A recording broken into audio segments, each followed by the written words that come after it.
யார் யாரோ வாழ்வீரே சிலுவையை கண்டீரோ, சிலுவைக்காய் பணி செய்ய வாரீரோ. கிறிஸ்துவுக்குள் பிரியமானவர்களே, மரணத்தை ஜெயித்து உயிரோடு எழுந்த ஆண்டவர் இயேசு கிறிஸ்துவின் நாமத்தினாலே உங்கள் அனைவருக்கும் அன்பான வாழ்த்துக்களை தெரிவித்துக் கொள்கிறோம். எழுந்து கட்டுவோம் வாருங்கள் என்கிற நிகழ்வுக்கு உங்களை அன்போடு கூட வரவேற்கிறோம். ஆண்டவராகிய இயேசு கிறிஸ்து மரணத்தை ஜெயித்து உயிரோடு எழுந்த பின்பு சகல ஜனங்களுக்கும் சொன்ன வார்த்தை, உங்களுக்கு சமாதானம். அவர் தம்முடைய சீசர்களை சந்திக்கும் பொழுதெல்லாம் சமாதானமாக இருங்கள் என்று சொன்னார். என் அன்புக்குரியவர்களே, நம்முடைய இந்திய தேசத்தில் இந்த சமாதானத்தை தேடி, மன நிம்மதியை தேடி, எங்கு போனால் எனக்கு விடுதலை கிடைக்கும், எங்கு போனால் என்னுடைய ஜாதக நிலைமை சரியாகும், என் குடும்பத்தில் இருக்கிற வறுமை எப்போ மாறும், எனக்கு எப்போ நிம்மதி கிடைக்கும், நான் சொர்க்கம் போகிறதுக்கு என்னதான் வழி அப்படின்னு சொல்லி தேடிக்கிட்டே இருக்கிற ஜனங்களுக்கு, அருமையானவர்களே, எஸ்எம்பியும் என்ஜிபியும் மிஷனரி இயக்கம் நீங்கள் தேடுகிற நிம்மதி இயேசுவிலே இருக்கிறது என்கிற சொல்லுகிற பணியில் 220 மிஷனரிமார் இந்தியாவின் 25 மாநிலங்களில், அண்டை நாடாகிய நேபாள், பூட்டான், பங்களாதேஷ் பகுதிகளில் இந்த நற்செய்தி அறிவிக்கிற ஊழியங்களில் ஈடுபட்டிருக்கிறோம்.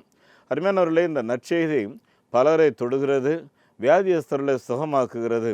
ராம் என்ற ஒரு சகோதரர், இவர் பூட்டான் பகுதியை சார்ந்தவர். அவரை சந்திக்கும்போது அவர் சொன்னார், இயேசு கிறிஸ்துவினாலே நான் விடுதலை பெற்றேன்.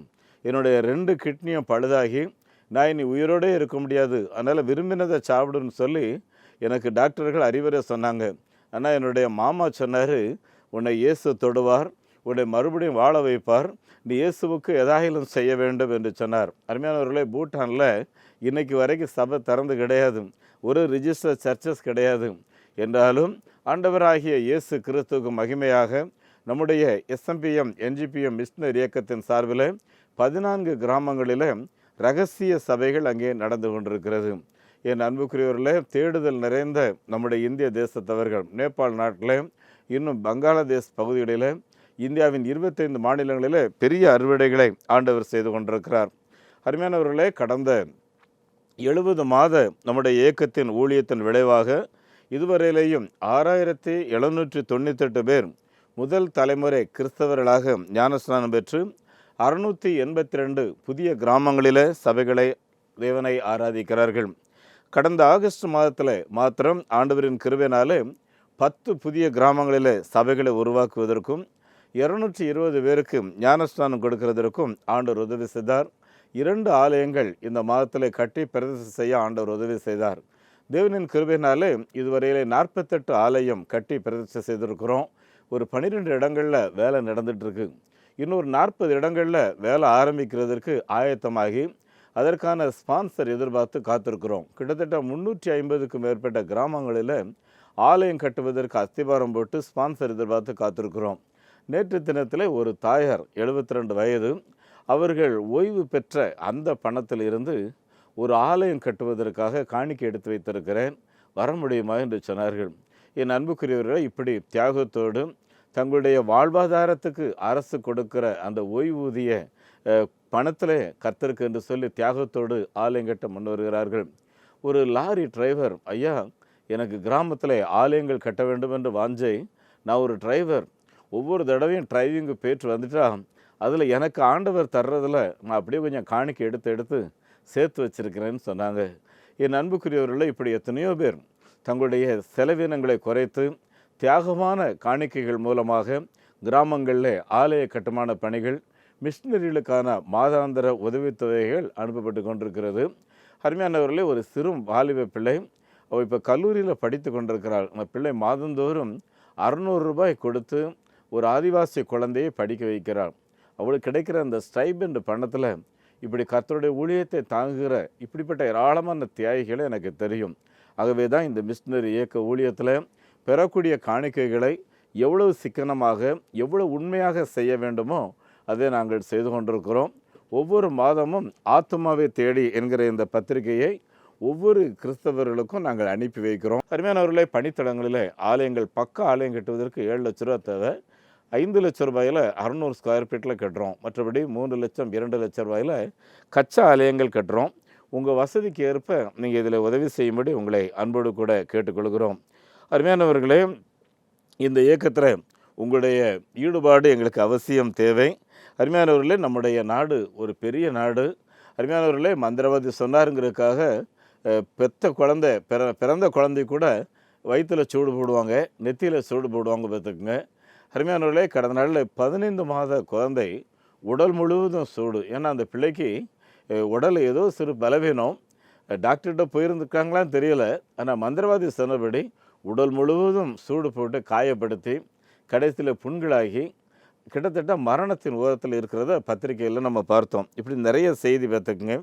அருமையானவர்களே, இப்படிப்பட்ட நிலையில் யாரை நான் அனுப்புவேன், யார் என் காரியமாக போவார்கள் என்று ஆண்டவர் நம்ம ஒவ்வொருவருக்கும் அழைப்பு கொடுக்கிறார். ஒருவேளை உங்களால் வட இந்தியா போக முடியாது, ஆனால் புறப்பட்டு போயிருக்கிற ஊழியர்களுக்காக நம்ம ஜெபிக்கலாம். அவங்கள நம்முடைய பொருளாதார தேவைகளை கொடுத்து நம்ம சந்திக்கலாம். அது மாத்திரமல்ல அன்புக்குரியவர்களே, நம்முடைய பிள்ளைகளிடத்துலையும் இந்த மிஷினரி தரிசனங்களை கொடுங்க. அருமையானவர்களே, நம்முடைய சபை போதகர்களுக்கு மிஷினரி செய்திகளை கேட்கும்படி சொல்லுங்கள். அருமையானவர்களே, மிஷினரி தரிசனம் இல்லாதனால அருமையானவர்களே, சபைகள் சீரழிந்து கொண்டிருக்கிறது, வளர்ச்சி ஸ்தம்பித்து நிற்கிறது. ஆகவே இந்த கடைசி காலத்தில் மிஷினரி தரிசனம் ஒவ்வொருவருக்கும் தேவை.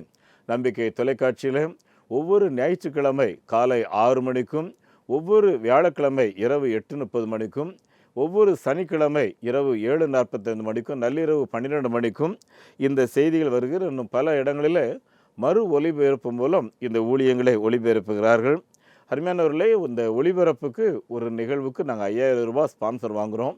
இந்த வட இந்திய ஊழியங்களுக்காக நீங்கள் கொடுக்குற பணத்தில் இப்படி கொடுக்காதீங்க, இதுக்குன்னு ஸ்பான்சர் எழுப்புங்கன்னு சொல்லி நிர்வாகக்குழு கேட்டுக்கொண்டார்கள். ஆகவே ஆண்டவர் எவ்வாறு என்றால், நீங்கள் ஒரு ப்ரோக்ராமை ஸ்பான்சர் பண்ணலாம். நீங்கள் விரும்பினால் உங்களுடைய பெயர்கள் சொல்லி நாங்கள் உங்களுக்காக ஜெபம் பண்ணுவோம். எங்களுடைய வங்கி எண்ணை குறித்து வைத்துக் கொள்ளுங்கள்.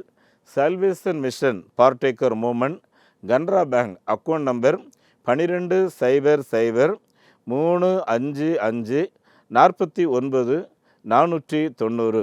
IFSC code CNRP 005652. அதே போல் ஸ்டேட் பேங்க் ஆஃப் இந்தியா நெகேமியா New Generation Partaker Moment NGPM State Bank of India 42, 17, 20, 20, 691. IFSC code SPIN 0061767. எங்களுடைய தொலைபேசி எண் 9043867550, 9447375550. இந்த ஊழியங்களுக்காக ஜெபியுங்கள். நீங்கள் கொடுக்கிற ஒவ்வொரு காணிக்கையின் மூலம் ஆண்டவர் அவருடைய ராஜ்யத்தை பெரும் திரளாய் நம்முடைய தேசத்தில் கட்டுவாராக. கிறிஸ்துவுக்குள் பிரியமானவர்களே, குடும்பம் என்கிற பொருளிலே இந்த நாட்களில் நாம் ஆண்டுடைய வார்த்தையை தியானித்து கொண்டிருக்கிறோம். இப்பொழுது நம்முடைய ஆண்டவராகிய இயேசு கிறிஸ்து குடும்ப வாழ்க்கையில் எவ்விதத்தில் அவர் மகிமைப்படுகிறார் என்பதை குறித்து உங்களோடு கூட நான் பகிர்ந்து கொள்ள விரும்புகிறேன். நம்முடைய ஆண்டவராகிய இயேசு கிறிஸ்து யோவான் 2வது அதிகாரம் முதல் 11 வசனத்தை வாசித்து பார்த்தீங்கன்னா, அவருடைய முதல் அற்புதத்தையே ஒரு திருமண வீட்டில் தான் அவர் செய்தார். அது மாத்திரமல்ல, ஒரு முடவனை அந்த வீட்டுக்குள்ளே வைத்து தான் இயேசு கிறிஸ்து சுகமாக்கினார் என்று நாம் வேதத்தில் வாசிக்கிறோம். அது மாத்திரமல்ல அன்புக்குரியவர்களே, நிறைய பிரச்சனைகளை வீட்டில் இருந்து அகற்றினவர் தான் நம்முடைய ஆண்டவர். ஆகவே அவர் வீடுகளை அதிகமாக நேசிக்கிறார். அருமையானவர்களே, குடும்ப வாழ்க்கையை அதிகமாக நேசிக்கிறார். அருமையானவர்களே, இயேசு கிறிஸ்து தன் ஒரு குடும்பத்தில் முதல் அற்புதத்தை நடப்பிக்க என்ன காரணம்னு சொல்லி பார்த்தீங்க அப்படின்னா, அருமையானவர்களே, நம்முடைய குடும்பம் தேவன் தங்கியிருக்கிற வீடு. அது மாத்திரமல்ல, இந்த குடும்பத்தின் தலைவர் இயேசு கிறிஸ்து. அருமையானவர்களே, கானா ஒரு கல்யாண வீட்டில் ஒரு பிரச்சனை வந்த உடனே, அதாவது இன்றைக்கி ஒரு உணவு பற்றாக்குறை இல்லையா, இதை உடனே இயேசுவினிடத்திலே சொல்லுவோம் என்று இயேசுவினிடத்திலே சொல்லுகிறார்கள். இது நம்ம எல்லாருக்கும் தெரிந்த ஒரு நிகழ்வு. அதே போல் நம்முடைய இல்லற வாழ்க்கையில் எந்த நிகழ்வாக இருக்கட்டுமே, நம்மளுடைய பிள்ளைங்க படிப்பாக இருக்கட்டும், உங்களுக்கு ஒரு வீடு வாங்கணுமா இருக்கட்டும், இல்லைன்னா ஒரு பொருள், ஒரு கார் வாங்கணுமா, இல்லைன்னா ஒரு பைக் வாங்கணுமா, எந்த பொருளாக இருந்தாலும் சரி, முதலாவது இயேசுவினிடத்திலே சொல்லுவோம். என் அன்புக்குரியவர்களே, நானும் கிறிஸ்தவ குடும்பத்தில் பிறந்து வளர்ந்தேன். எனக்கு தேவன் தந்த 2 பிள்ளைகள் ஒரு சாதாரண பென்சிலோ இல்லை என்றால் நான் ரப்பரோ கேட்டால் கூட என்ன சொல்லுவோன்னா, வாங்க முதல்ல நாம் இயேசுவினிடத்தில் சொல்லுவோம். என் அன்புக்குரியவர்களே, இப்படி குடும்பமாக பிள்ளைகளோடு நாம் இயேசுவினிடத்தில் நம்முடைய தேவைகளை சொல்லும்போது, அந்த பிள்ளைகளுக்கு எது வேண்டாலும் சரி இயேசுவினிடத்தில் நாம் ஜெபிக்க வேண்டும், கேட்க வேண்டும் என்கிற எண்ணங்கள் வரும். அப்படி வந்ததுன்னா விசுவாசத்திலே பிள்ளைகள் வளருவார்கள். எந்த வித உலக பிரகாரமான தேவைகளுக்காக பேரண்ட்ஸையோ யாரையோ சார்ந்து இருக்காம இயேசுவை சார்ந்து இருக்க அவர்கள் பழகி கொள்ளுவார்கள். ஆகவே தான் இயேசு கிறிஸ்து கானாவூர் கல்யாண வீட்டில் முதல் அற்புதத்தை செய்கிறார். குடும்பத்தில் தேவன் அதிசயங்களை தினம் தினம் நடப்பிக்கிற ஆண்டவர். என் அன்புக்குரியவர்களே, இந்த இல்லறம் தேவன் எதற்காக உருவாக்குறார் அப்படிங்கிறத ஆதாம் கிளார்க் என்ற பைபிள் கமாண்டர் சொல்லும் என்ன சொல்கிறாருன்னா, இணைந்து ஒருவருக்கொருவர் துணையாக இருக்க. அருமையானவர்களே, இந்த பூமியில் ஆண்டவர் நம்ம தந்த இந்த இல்லறம் இருக்குது பார்த்தீங்களா, இந்த இல்லறத்தில் தேவனுடைய நாம மகிமைப்படணும்னா ஒருவருக்கு ஒரு சப்போர்ட்டிங் பாடியாக நாம் இருக்க வேண்டும். பார்த்துங்க, எப்படி என்னுடைய கணவனுக்கு நான் உதவியாக இருக்கலாம், எப்படி என்னுடைய மனைவிக்கு நான் உதவியாக இருக்கலாம் அப்படின்னு சொல்லி ஒவ்வொரு நாளும் நீங்கள் யோசித்தீங்க அப்படின்னா, ஆவிக்குரிய ஜீவியமாக இருக்கட்டும், உலக பிரகாரமான வேலையாக இருக்கட்டும், வியாபாரமாக இருக்கட்டும், இல்லை என்ற கல்வி காரியமாக இருக்கட்டும், எல்லா காரியங்களிலேயும் ஒருவருக்கொருவர் நம்ம இணைந்து துணையாக உதவியாக இருந்தோமே என்றால் அந்த இல்லறம் நிச்சயமாக ஒரு ஆசீர்வாதமான இல்லறமாக இருக்கும். இரண்டாவது, இந்த இல்லறம் தேவன் உருவாக்கிய இன்னொரு நோக்கம் பார்த்திங்கன்னா, பரிசுத்த சந்ததியை இந்த பூமியில் நான் உருவாக்க வேண்டும். என் அன்புக்குரியவர்களே, தேவன் நம்ம தந்திருக்கிற அந்த குழந்தைகள் திருமணமான உடனேயே ஆண்டவர் அடுத்த நாள் கூட உங்களுக்கு ஒரு புத்திர பாக்கியத்தை தந்துடலாம். என் அன்புக்குரியவர்களே, இந்த புத்திர பாக்கியத்தை தள்ளி போடாமல் முதல் புத்திர பாக்கியத்தை கடவுள் தந்தது என்று ஆசீர்வாதமாக நீங்கள் ஏற்றுக்கொண்டு பாருங்கள். அந்த குழந்தைக்கு நல்ல சுகம் மாத்திரம் இல்லை, புஷ்டியாக இருக்கும். அது மாத்திரம் இல்லை, எதிர்ப்பு சக்தி உடலில் நல்லா இருக்கும். பார்த்துக்குங்க, என் அன்புக்குரியவர்களே, உலக பிரகாரமான இன்பத்துக்காக குழந்தை பெறுதலை தள்ளி போடுவது என்பது பிள்ளைகளை பலவீனப்படுத்திவிடும்.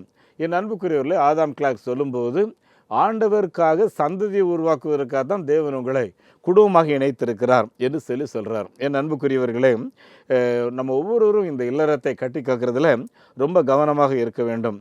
அருமையானவர்களே, திருமணம் என்ற அந்த ஒப்பந்தம் இருக்குது பார்த்தீங்களா, இது ஒரு ஆணும் பெண்ணும் தேவாலயத்தில் இணைக்கப்படுகிற நிகழ்வு இருக்குது பார்த்தீங்களா, இந்த நிகழ்வு தான் சமூகம் அங்கீகரிக்கிறது. சமீபத்தில் கோர்ட்டும் சொல்லிட்டாங்க.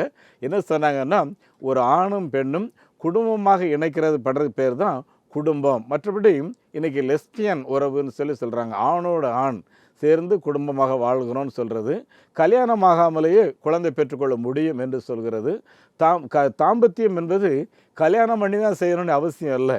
இன்றைக்கு வந்தீங்கன்னா லிவிங் கெட் டுகெதர் அதிகமாக வளர்ந்திருக்கிறது. யார் வேண்டுமானாலும் ஒரு வாரம் வாழ்ந்து கொள்ளலாம், அதன் பின்பு பிரிந்து விடலாம் என்று. அருமையானவர்களே, இவைகள் வேதம் அனுமதிக்கிறது கிடையாது. இப்படிப்பட்ட காரியங்களில் ஈடுபட்டோன்னா சட்டமாக அனுமதிக்கிறது கிடையாது. மூன்றாவது பார்த்திங்கன்னா, நம்முடைய சொந்த மனசாட்சிக்கே நம்மளால் பதில் சொல்லவே முடியாது, நிம்மதியே இருக்காது, சமாதானம் இருக்காது. பார்த்துக்குங்க, என் அன்புக்குரியவர்களே, தேவன் கொடுத்த ஒழுங்குகளை நம்ம ஒவ்வொருவரும் ஏற்றுக்கொள்ள வேண்டும். அருமையானவர்களே, அது மாத்திரமல்ல, ஒரு ஒரு ஒரு ஒரு பத்திரிக்கையில் நான் வாசித்தேன். என்ன எழுதியிருக்குன்னா, 90% ஆண்கள் தவறான சிந்தையோடு தான் சுற்றிக்கிட்டு இருக்காங்கன்னு. அவருக்கு கணவன் குடும்பமாக இருக்கலாம், அவருக்கு ஒரு குடும்பம் இருக்கும் என்றாலும் வெளியே வந்துட்டு அவருடைய கண் பார்வை தவறான பார்வையோடு தான் சுற்றி கொண்டிருக்கிறதுன்னு சொல்கிறாரு. ஆகவே எந்த ஒரு பெண்ணும் ஒரு ஆணோட பேசும்போது, இல்லையென்றால் ஃபோனில் பேசும்போது தேவையற்ற வார்த்தைகள், உதாரணமாக என்ன சாப்பிட்டீங்க, இல்லையா, இன்றைக்கி எவ்வளோ நேரம் தூங்குனீங்க, இவ்விதமான பர்சனல் காரியங்கள் இல்லாமல் அஃபிஷியலாக என்ன பேச வேண்டுமோ அதை மாத்திரம் பேசி ஜெபித்து நாம் முடித்து விட வேண்டும். ஊழிய காரியங்களாக இருக்கட்டும், அலுவலக காரியங்களாக இருக்கட்டும். என் அன்புக்குரிய ஆண்டுடைய பிள்ளைகளே, தேவையற்ற இவ்விதமான வார்த்தைகள் தவறான உறவை வளர்த்துவிடும். ஆகவே இல்லறம் என்பற அந்த ஒப்பந்தத்தில் நான் ஒவ்வொருவரும் உறுதியாக நின்றோமே என்றால் அது ஒரு பெரிய ஆசீர்வாதம். இந்த ஹோம் செக்ஸுவல்னு சொல்கிறோம் இல்லையா, லெஸ்பியன் உறவு, இதை குறித்து பைபிள் என்ன சொல்லுது பாருங்கள். லேவியராமத்தின் புஸ்தகம் 18வது அதிகாரம் 22லேருந்து 23 வரைக்கும் எழுதியிருக்கு. பெண்ணோடு சமயோகம் பண்ணுகிறது போல நீ ஆணோடு கூட சமயோகம் பண்ணக்கூடாது அப்படின்னு எழுதியிருக்கு. அப்புறம் மிருகத்தோடு உறவுகள் வைத்துக்கொள்வது, இது ஆதியிலேயே இருந்திருக்கனால தான் கடவுள் எழுதி வைத்திருக்கிறார். பார்த்துக்குங்க என் அன்பானவர்களே, இது அருவருப்பு அப்படின்னு சொல்லி எழுதியிருக்கு. நான் வாசிக்கிறேன், கவனிங்க. ஒரு ஆண் ஒரு பெண்ணோடு சமயோகம் பண்ணுகிறது போல ஆணோடு சமயோகம் பண்ண வேண்டாம், அது அருவருப்பானது. சரியா? யாதொரு மிருகத்தோடும் நீ புணர்ச்சி செய்து அதனாலே உன்னை தீட்டுப்படுத்தி கொள்ள வேண்டாம். மேலே அடுத்த வசனம் சொல்லி பாருங்கள். ஸ்திரியானவள் மிருகத்தோடு புணரும்படி அதற்கு முன்பு நிற்கலாகாது, இது அருவருப்பானது என்று வேதம் தெளிவாக நம்ம எச்சரிக்கிறது. அது மாத்திரமல்ல, எந்த பெண்ணும் விலங்கோடு பாலுறவு கொள்ள வேண்டாம், அது முறைகேடான அருவருப்பு. என் அன்புக்குரியவர்களே, 1 கொரிந்தியர் 6வது அதிகாரம் 9லிருந்து 10 வரைக்கும் நீங்கள் வாசித்து பார்த்தீங்கன்னா, அநியாயக்காரர்கள் தேவனுடைய ராஜ்யத்தை சுதந்திரிப்பதில்லை, அது மாத்திரமல்ல, வஞ்சிக்கப்படாதிருங்கள், வேசி மார்க்கத்தாரையும் விக்கிரக ஆராதனைக்காரரையும் விபச்சாரக்காரரையும் சுய பிணர்ச்சிக்காரரையும் ஆண் பிணர்ச்சிக்காரரையும் திருடரும் பொருளாசைக்காரரும் வெறியரும் உதாசீனம் படுத்துகிறவர்களும் கொள்ளைக்காரரும் தேவனுடைய ராஜ்யத்தில் பிரவேசிக்க முடியாது என்று வேதம் தெளிவாக சொல்கிறது. அப்படி என்றால் என் அன்புக்குரியவர்களே, இல்லறம் என்பது தேவனால் ஏற்படுத்தப்பட்ட அந்த இல்லறத்தை நான் சரியாக நடத்தி செல்ல வேண்டுமே தவிர உணர்வுகளை கட்டுக்கடங்காமல் பயன்படுத்தும் போது அது தேவனுடைய பார்வையிலே அருவருப்பு. அது மாத்திரமல்ல அருமையானவர்களே, திருமண உறவுக்கு வெளியே நாம் உறவு வைத்திருக்கும் போது மல்கியா 2வது அதிகாரம் 14-15 எழுதியிருக்கு, நீங்கள் கர்த்தருக்கு அருவருப்பான காரியங்களை செய்கிறீர்கள், கர்த்தர் உனக்கும் உன் இளவயதின் மனைவிக்கும் சாட்சியாக இருக்கிறார், உன் தோழியிடமும் உன் உடன்படிக்கை மனைவியுமாகிய அவளுக்கு நீ துரோகம் பண்ணினாயே, அவர் ஒருவனை அல்லவா படைத்தார், ஆவி அவரிடத்திலே பரிபூர்ணமாக இருக்கிறது, பின்ன ஏன் ஒருவனை படைத்தார், தேவபக்தியுள்ள சந்ததியை பெரும்படிதானே, ஆகையால் ஒருவனும் தன் இளவயதின் மனைவிக்கு துரோகம் பண்ணாதபடி உங்கள் ஆவியை குறித்து எச்சரிக்கையாக இருங்கள். என் அன்புக்குரிய தேவனுடைய பிள்ளைகளை, நம்முடைய மனதில் வரக்கூடிய ஒவ்வொரு நிகழ்வுகளை நம்ம செயல்படுத்திட்டோம்னா அன்புக்குரிய அது கட்டுக்கடங்காமல் போயிடும். பவுல் சொல்லும்போது சொல்கிறாரு, எல்லாவற்றையும் எனக்கு அனுபவிக்க எனக்கு அதிகாரம் உண்டு, ஆனால் எல்லாமே தகுதியாக இராது என்று சொல்லுகிறார். என் அன்புக்குரியவர்களே, தகுதியானவைகள் என்ன, இல்லற காரியங்களிலே தகுதியானவைகள் என்ன என்பதை நாம் ஒவ்வொருவரும் புரிந்து அறிந்து அதில் நாம் கவனமாக இருக்க வேண்டும். அருமையானவர்களே, கானாவூர் கல்யாண வீட்டில் ஆண்டவராகிய இயேசு கிறிஸ்து அற்புதத்தை செய்தார்னு வார்த்தோம் இல்லையா? அருமையானவர்களே, ஒவ்வொரு குடும்பத்தை குறித்தும் தேவனுடைய மனதில் என்னென்ன கோட்பாடு இருக்கிறது என்பதை குறித்து மார்ட்டின் லூத்தர் என்பவர் தேவனுடைய மனதில் குடும்பத்தை குறித்து இருந்த கோட்பாடுகள் என்று சொல்லி அவர் எழுதும்போது என்ன சொல்கிறார்னா, ஒரு ஆணும் பெண்ணும் தேவ சமூகத்தில் குடும்பமாக இணைக்கப்படுகிறதை நாட்டின் சட்டமும் தேவாலயத்தின் சட்டமும் அங்கீகரிக்கிறது என்று சொல்லுகிறார். 2வது சொல்லும்போது ஆணும் பெண்ணும் ஒருவருக்கொருவர் பாதுகாவலர்கள். என் அன்புக்குரியவர்களே, ஒரு குடும்பம் என்பது ஒருவருக்கொருவர் செக்யூரிட்டி பார்த்துக்குங்க, சரியா? ஆகவே தான் இல்லறம் என்கிற அந்த காரியத்தில் ஒவ்வொருவருக்கும் ஒரு ஆசீர்வாதம். 3வது அவர் சொல்லும்போது என்ன சொல்கிறாருன்னு பாருங்க, அவள் தனியாக வாழ வேண்டும் என்பது தேவனுடைய சித்தம் அல்ல, இணைந்து வாழ வேண்டும் என்பது தேவனுடைய சித்தம் என்று சொல்லுகிறார். அருமையானவர்களே, இப்படி இணைந்து ஒருவருக்கொரு வாழ்கிறதுனால என்ன நடக்குன்னு சொல்லி பார்த்தீங்கன்னா, அவங்க ஒரு பெரிய சாதனையாளர்களாக இருப்பார்கள். அருமையானவர்களே, யாரெல்லாம் இந்த உலகத்தில் சாதனையாளர்களாக இருக்கிறார்களோ அந்த ஆணுக்கு பெண்ணாக ஒரு பெண் நின்று கொண்டிருக்கிறது நம்ம சரித்திரத்தில் பார்க்க முடியும். பார்த்துக்குங்க அருமையானவர்களே, எந்த ஒரு மனிதனும் தனியாக சாதனையாளராக மாற முடியாது. அன்புக்குரியவர்கள், நாம் பெரிய காரியங்களை சாதிக்கணும்னா நமக்கு பின்னால் ஒரு பெண் சக்தி நம்ம உண்டு தள்ளுவதற்காக ஒரு சக்தி நமக்கு இருக்க வேண்டும். என் அன்பானவர்களே, இப்படி ஒருவருக்கொருவர் நம்ம சப்போர்ட்டிங்காக நின்று பெரிய காரியங்களை சாதிக்க வேண்டும். அருமையானவர்களே, இந்த ஹியூமன் பீயிங் இருக்குது பார்த்தீங்களா, இது நம்முடைய பாடி, இது தனியாக இயங்குவதற்கு ஒரு நாளும் அனுமதிக்கவும் செய்யாது, அது விரும்பவும் விரும்பாது. பார்த்துக்குங்க, இதுதான் நேச்சுரல். பார்த்துக்குங்க என் அன்புக்குரியவர்களே, ஆகவே இந்த நேச்சுரலை விட்டு நம்ம இஷ்டத்துக்கு நம்ம போயிட்டோம்னு சொன்னால் அதில் ஒரு சமாதானம் இல்லாமல் ஆகிவிடும். ஆகவே அன்பானவர்களே, 1 கொரிந்தியர் 7வது அதிகாரம் 3-4 ஆகிய வசனங்களில் வாசிக்கும்போது 2 காரியங்களை நீங்கள் நினைத்து கொள்ளுங்கள் அப்படின்னு சொல்கிறாரு. பாருங்கள், பவுல் சொல்லும்போது 34 வசனத்தில் 2 காரியங்களை நினைவில் வைத்து கொள்ளுங்கள். ஒன்று, மனைவியை மகிழ்ச்சிப்படுத்துவதும் கர்த்தரை மகிழ்ச்சிப்படுத்துவதும், இந்த 2ம் ஒன்று அப்படின்னு சொல்கிறாரு. என் அன்புக்குரிய இல்லற வாழ்க்கையில் கணவன் மனைவி என்று சொல்லக்கூடியவர்கள் கர்த்தரை நான் சந்தோஷப்படுத்துகிறேன் அப்படின்னா உங்கள் வீட்டில் இருக்கிற மனைவியை சரியானபடி நடத்தி செல்ல வேண்டும் என்று இங்கே சொல்லுகிறார். மேலும் சொல்லும்போது கர்த்தருடைய வேலை என்னவோ அதில் நீங்கள் சரீரம் முழுவதும் அர்ப்பணிக்க வேண்டும். நம்ம கர்த்தருடைய வேலையை சரீரம் முழுவதும் அர்ப்பணிக்க விரும்புகிறோமோ அதே போல் அர்ப்பணித்து செயல்பட வேண்டும் என்று சொல்கிறார். திருமணமான ஒரு பெண் உலக காரியங்களில் தீவிரமாக ஈடுபடுகிறாள்.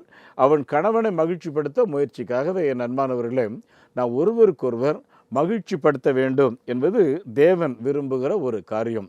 ஏற்கனவே நான் உங்களோடு கூட பகிர்ந்து கொண்டபடி என் அன்புக்குரியவர்களே, இல்லற வாழ்க்கையில் நாம் ஒவ்வொருவரும் வளர்வதற்கு நமக்கு அனுதினமும் தேவை குடும்ப ஜெபம் பார்த்துக்குங்க. என் அன்பானவர்களே, நிறைய வீட்டில் குடும்ப ஜெபம் கிடையாது.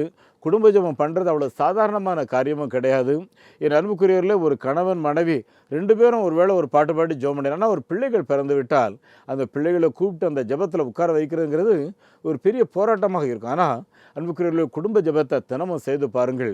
வீட்டில் எவ்வளோ பெரிய பிரச்சனைகள் இருந்தாலும் சரியாயிரும். சில நேரங்களில் கணவன் வெளியே போயிருப்பாங்க, 8 மணிக்கு வரேன்னு சொல்லியிருப்போம். அருமையானவர்களே, 8 மணிக்கு இன்னொரு கமிட்மெண்ட் வந்துவிடும் பார்த்துக்குங்க. அன்றைக்கி தாமதமாக வந்திருப்போம். சில நேரங்களில் இன்றைக்கி 8 மணிக்கு வந்து உன்னை கூட்டு போகிறேன்னு கூட சொல்லியிருப்போம் பார்த்து. ஆனால் அன்றைக்கி வர முடியாத சூழ்நிலை ஆயிரும், ரொம்ப தாமதமாக வந்திருப்பீங்க. அப்படி இருக்கும்போது வீட்டில் ட்ரெஸ் பண்ணி எல்லாமே சரியாக ஆயத்தமாக இருந்தவங்களுக்கு ஒரு பெரிய ஏமாற்றமாகத்தான் இருக்கும். அருமையானவர்களே, இந்த ஏமாற்றத்தை எப்படி சரி செய்வது? அவர்கள் கதவை திறந்து விட்டுட்டு போய் படுத்துக்குவாங்க. என் அன்புக்குரியவர்களே, அப்படி இருக்கிற வேளையில் அன்புக்குரியவர்களே, அந்த வீட்டுக்குள்ளே நீங்கள் செய்ய வேண்டிய காரியங்களெல்லாம் நான் செய்கிற காரியத்தை சொல்கிறேன். அன்புக்குரியவர்களே, நீங்கள் ஒரு வேளை வெளியே போயிட்டு வந்தோன்னா கைகால முகத்தை கழுவிட்டு அன்புக்குரியவர்களே, ஒரு வழக்கமாக நம்ம வேதத்தை திறந்து வாசிக்கிற அந்த வசனத்தை எடுத்து ஒரு சின்ன பாடல் பாடி வேத வசனத்தை வாசித்து உங்கள் மனைவியுடைய நல்ல காரியங்கள் இல்லைன்னு உங்களுடைய கணவனுடைய நல்ல காரியங்களை சொல்லி ஆண்டவருக்கு ஸ்தோத்திரம் பண்ணுங்க. அருமையானவர்களே, படுக்கையில் தூங்கிக்கிட்ட மாதிரி நடிக்கிறவங்க அவங்கள அறியாமலே நீங்கள் ஜெபத்தை முடிக்கும்போது ஆமேன்னு சொல்லுவாங்க பார்த்துங்க. ஒருவேளை அவங்க சாப்பிடாமல் படுத்துருக்காங்கிறதுக்காக நீங்கள் சாப்பிடாமல் ஒருவேளை படுத்துட்டு என்ன சொல்லுவாங்க, சாப்பிட்டீங்களான்னு கேட்பாங்க. இல்லை, நீ சாப்பிடலை அதனால் நான் சாப்பிடலை அப்படின்னு சொல்லிட்டா வாங்க 2 பேரும் சாப்பிடலான்னு சொல்லி கொஞ்ச நேரத்தில் எழுந்திருக்கிற நிலைகள் ஏற்படும். என் அன்புக்குரியவர்களே, அன்பினால் ஒருவரை ஒருவர் இல்லறத்தில் நாம் வெல்வோம். ஏனென்றால் இல்லறம் என்பது குடும்ப ஜெபத்தில் அனுதினமும் கட்டி காக்கப்பட வேண்டும். அது மாத்திரமல்ல என் அன்புக்குரியவர்களே, நம்முடைய குடும்பத்தில் சாத்தான் நுழையிறதுக்கு ஒரு நாளும் நம்ம இடம் கொடுக்கவே கூடாதுங்க. வெளியேருந்து வந்த உடனே தடாபுடான்னு சொல்லி நின்றுட்டோம் அப்படின்னா அவ்வளோதான். என் அன்புக்குரியவர்களே, நம்ம நினைப்போம் வெளியே இவ்வளோ பிரச்சனையை சந்திச்சுட்டு வந்திருக்கோமே, இந்த வீட்டுக்குள்ளே அவங்க அமைதியாக வீட்டுக்குள்ளே தானே இருக்காங்கன்னு சொல்லி. பொதுவாக உளவியல் ஆலோசகர்கள் சொல்லும்போது என்ன சொல்கிறாங்கன்னா, நீங்கள் வெளியே சந்திக்கிற பிரச்சனைகள் அது 50% அதை நீங்கள் ஈஸியாக ஜெயிச்சிடலாம். ஆனால் உள்ளுக்குள்ளே இருந்து வரக்கூடிய பிரச்சனைகள் இருக்குது பார்த்தீங்களா, இது ரொம்பவே அதிகம். அதை வெற்றி பெறுவதற்கு ரொம்ப ஞானம் தேவை என்று சொல்லுகிறாகவே என் அன்புக்குரியவர்களே, வெளியேருந்து கணவன் வீட்டுக்குள்ளே வரும்போது தடாபுடான்னு சொல்லி பேசிடாமல் மிகவும் ஞானமாக நம்முடைய குடும்பத்தை நடத்தி செல்வோம் என்றால் கானாவூர் கல்யாண வீட்டில் நடந்த அற்புதம் நம்ம வீட்டில் நடக்கும் பார்த்துக்குங்க. கானாவூர் கல்யாண வீட்டில் அந்த குறைவு ஏற்படும் போது இயேசு அந்த குறைவை தீர்த்து வைத்தார். அந்த வீட்டில் இருந்த திராட்சை ரசத்தை ஆசீர்வதித்தார். மணமகனை பார்த்து அந்த மணமக்கள் சொல்லும்போது என்ன சொல்கிறாங்க, நீரோ முடிவு பரியந்தமும் சுவையான ரசத்தை எங்களுக்கு வைத்திருந்தீரே என்று சொல்லி. என் அன்புக்குரியவர்களே, சுவையான ரசம் முடிவு பரியந்தம் உங்களுடைய குடும்பத்தில் கிடைக்கும் பார்த்துக்குங்க. அது மாத்திரமல்ல என் அன்புக்குரியவர்களே, கணவன் மனைவி உறவில் கானாவூர் கல்யாண வீட்டில் இருந்த அற்புதம் நம்ம வீட்டில் நடக்கணும்னா ஒன்றை கவனித்துக் கொள்ளுங்கள். எந்த கணவன் மனைவி மகிழ்ச்சியாக இருக்கிறார்களோ, சிரித்து பேசுகிறார்களோ, அந்த வீட்டில் வியாதியே இருக்காது. ஒரு தேவனுடைய மனிதன் சொல்லும்போது இல்லறம் ஒரு ஆரோக்கியம் தரும் இடம் என்று சொல்லுகிறார். என் அன்புக்குரியவர்களே, நம்முடைய மனதில் களங்கம் இல்லாமல் என் அன்புக்குரியவர்களே, நம்முடைய மனைவியோட கணவனோட நல்ல உறவுகளை வைத்து மகிழ்ச்சியாக பேசி சிரிப்போன்னு சொன்னால் உடலில் இருக்கிற வியாதியெல்லாம் பறந்து போயிடும் பார்த்துக்குங்க. அருமையானவர்களே, எந்த கணவன் மனைவி அன்பாக இருக்காங்களோ அந்த பகுதியில் அந்த வீட்டில் சுகம் இருக்கும். அங்கே டாக்டருக்கு வேலையே இருக்காது பார்த்துக்காகவே என் அன்புக்குரியவர்களே, கணவன் மனைவி அன்பாக இருக்கும்போது இல்லறத்தில் ஒரு தெய்வீக சுகத்தை பார்க்க முடியும். அது மாத்திரமல்ல, கணவன் மனைவிக்குள்ளாக எந்த பிரச்சனை இருந்தாலும் சரி, போராட்டங்கள் இருந்தாலும் சரி, 2 பேரும் சேர்ந்து ஜெபம் பண்ணி பெரிய காரியங்களை சாதிக்கலாம்.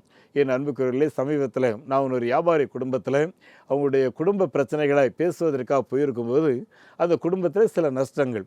அருமையானவர்களே, இந்த நஷ்டத்தை குறித்து 2 பேரும் ஒருவருக்கொருவர் கையை நீட்டி பேசி மேலும் மேலும் பிளவு அதிகமாகி கொண்டே இருந்தது.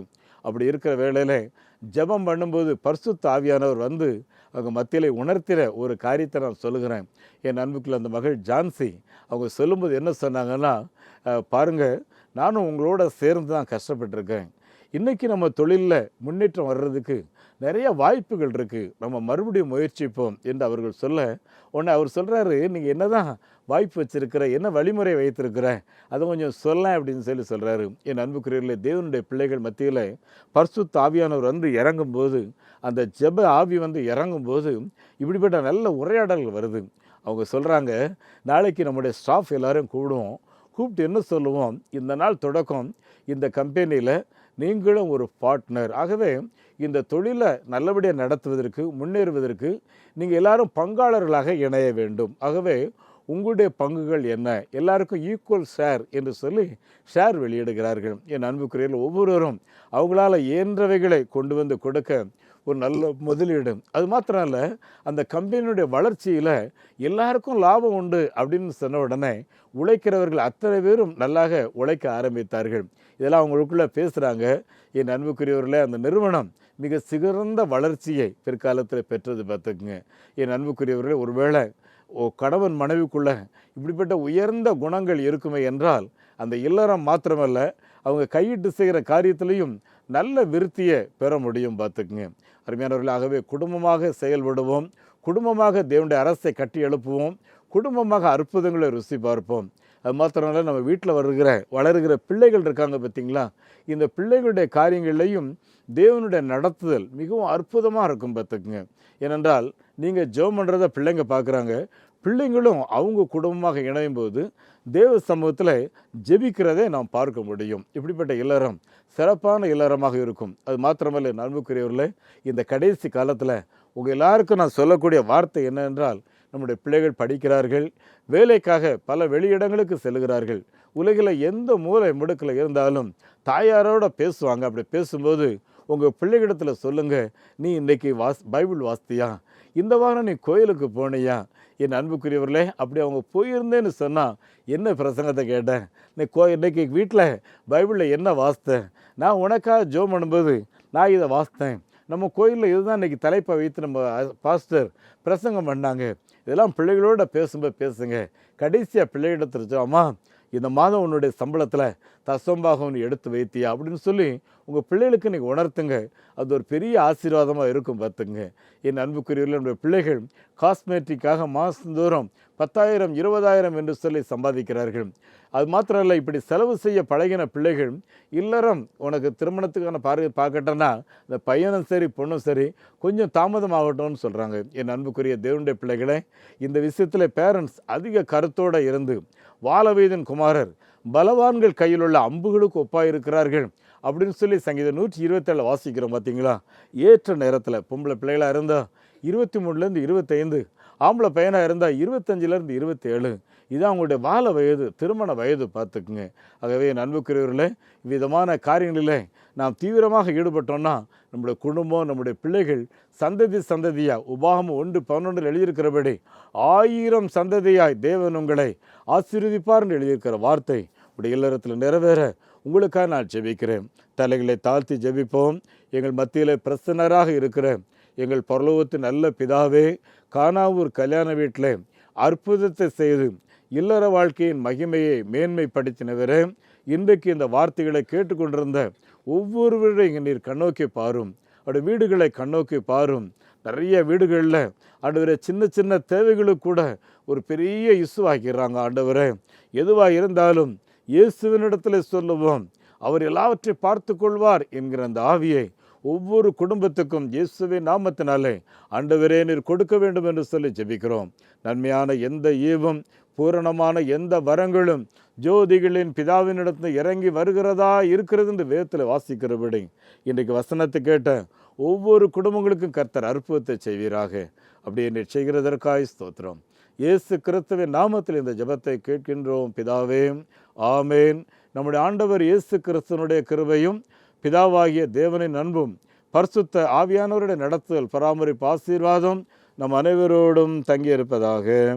ஆமேன். இந்த மாபெரும் நற்செய்தி பணியில் ஒரு ஆதிவாசி குழந்தைய நீங்கள் 600 ரூபாய் கொடுத்து படிக்க வைக்கலாமே, உங்களால் ஏன்ற தொகையை கொடுத்து ஒரு ஆலயங்கள் கட்டுவதற்கு தீர்மானம் எடுக்கலாமே, உங்களுடைய பங்குகள் என்ன?